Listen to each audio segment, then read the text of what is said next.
From some folks that I have spoken to, they said that he did enjoy his time in New York. You wonder where Benintendi's at, right? He had some time as a Yankee. Did he enjoy his time as a Yankee, or is this going to be that one contract that he say, I got to cash in now, get as much as I can, maybe being in New York trying to win not as important as getting another couple of years and some more money? One big missing element that the New York Yankees have right now is left field. Yes, you can say starting pitching, but we kind of got that down pack with Carlos Rodon. But with that left field position, we don't really know who's going to be our left fielder. Yes, some may say Andrew Benintendi, but I made a video a few days ago just talking about the simple fact that Benintendi doesn't even want to play in New York. Yes, Jack Curry says that he heard that he enjoyed his time playing in New York, but to be honest, I think that's BS. I think Benintendi is the type to complain about the booze, to complain that, oh, I just rather be in a small market team and, enjoy playing baseball. I think that's the type of guy Andrew Benintendi is. He did get injured. Wasn't his fault. He got hit by the pitch. But at the end of the day, I don't think Andrew Benintendi is a fit that we need in left field, because I want a guy that wants to play in New York, that's not scared of playing in New York. That's why I was so hyped up about Carlos Correa. That's why I'm hyped up about Carlos Rodon, is because these are the guys with that bulldog mentality that they don't care. They don't care. They're going to go out there and win. And if we're in win now mode, we're going to need to go out there and get win now guys, not guys that want to stay out in Kansas City and do whatever you do in Kansas City. No, we need guys that want to win, that are hungry to win. Even though Jack Curry says that he enjoyed his time, I don't think so. Even though the Yankees want to sign Andrew Benintendi, I don't think Andrew Benintendi wants to sign with New York. I believe he'll sign elsewhere, not in a big market, collect his checks, get his money,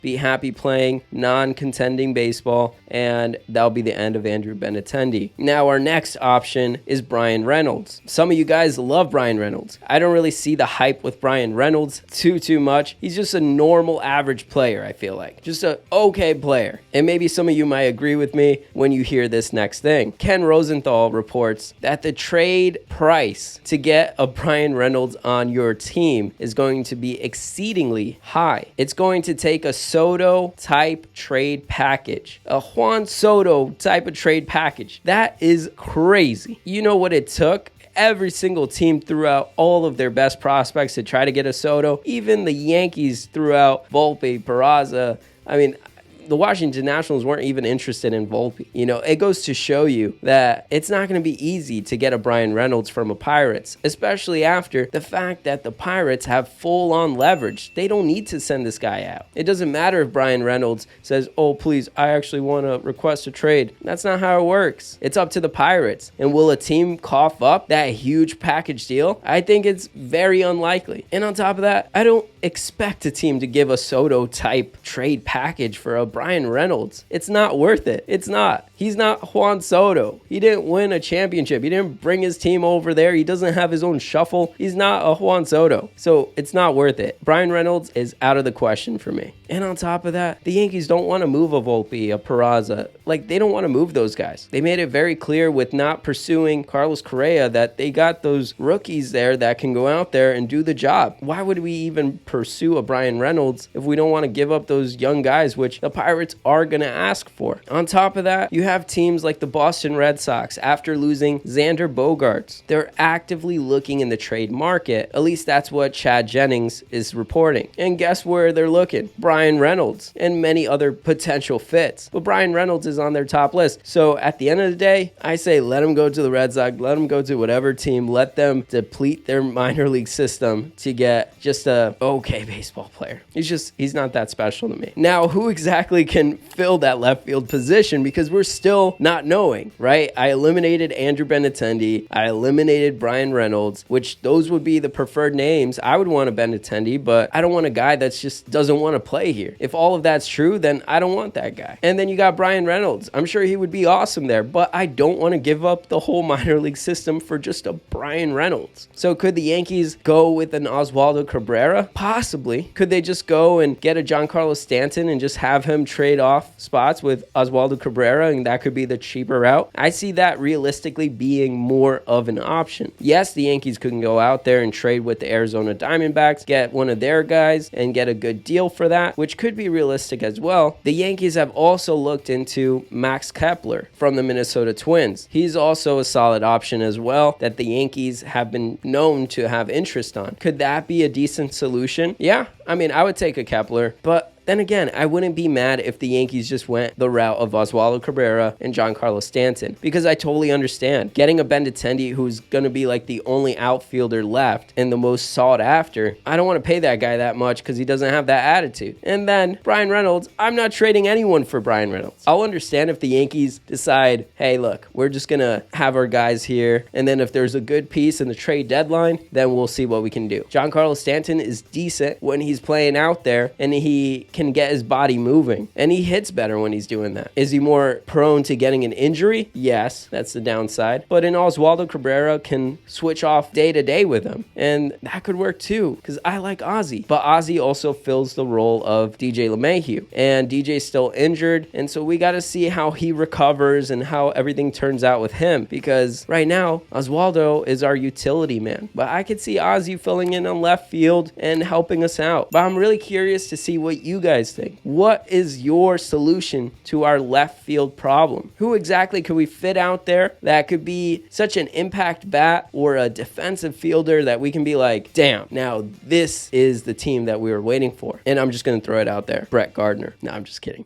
Even when you feel low, you can still go. Even when you feel slow, you can still go. Even when there's no hope, you can still go. I never answer to no, man, I still go. Go, go.